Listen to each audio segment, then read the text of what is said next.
Spanish তরুণ তুর্কি Lamine ইয়ামালের সাথে 2031 সাল পর্যন্ত চুক্তি করতে যাচ্ছে বার্সেলোনা।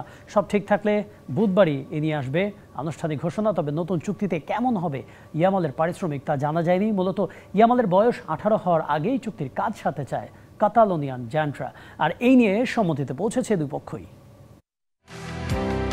লামিন ইয়ামাল বর্তমান ফুটবলের বিস্ময় বালক। জাতীয় দল কিংবা ক্লাব ফুটবল সব জায়গায় রেখেছেন নিজের ছাপ। তার হাত ধরেই গেল বছর ইউরো শিরোপা ঘরে তুলেছে স্পেন। চলতি মৌসুমে চ্যাম্পিয়ন্স ট্রফি ছাড়া বাকি সবগুলো শিরোপাই ঘরে তুলেছে বার্সেলোনা।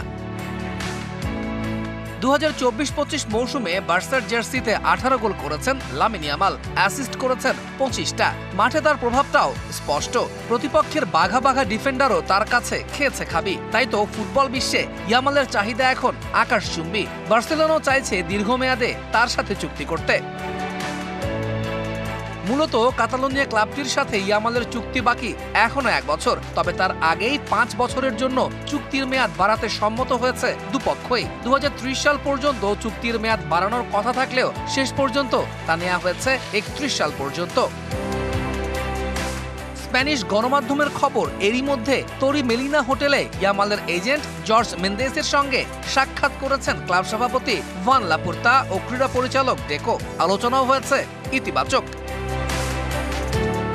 বর্তমানে বার্সেলোনায় সবচেয়ে বেশি পারিশ্রমিক পান পোলিশ ফরওয়ার্ড রবার্ট লেভানডস্কি। সপ্তাহে তার বেতন 6,40,962 ইউরো, আর ইয়ামাল পান মোটে 64,000 ইউরো। তবে নতুন চুক্তি হলে ইয়ামালই হতে যাচ্ছেন বার্সার সবচেয়ে বেশি বেতনভুক্ত ফুটবলার। তবে কত বেতন পাবেন তিনি তা জানা যায়নি।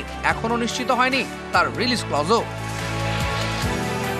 অন্যদিকে আগামী 13 জুলাই 18 বছর পূর্ণ হবে ইয়ামালের। এরপর এমনিতেই বেতন বাড়ত তার। তবে তখন চুক্তি করতে হতে পারে নানা ঝামেলা। তাই এই তরুণ উইঙ্গারের বয়স 18 হওয়ার আগেই দীর্ঘমেয়াদী চুক্তি সেরে রাখতে মরিয়া বার্সেলোনা। তৌহিদুল ইসলাম, ডিবিসি নিউজ ডেস্ক।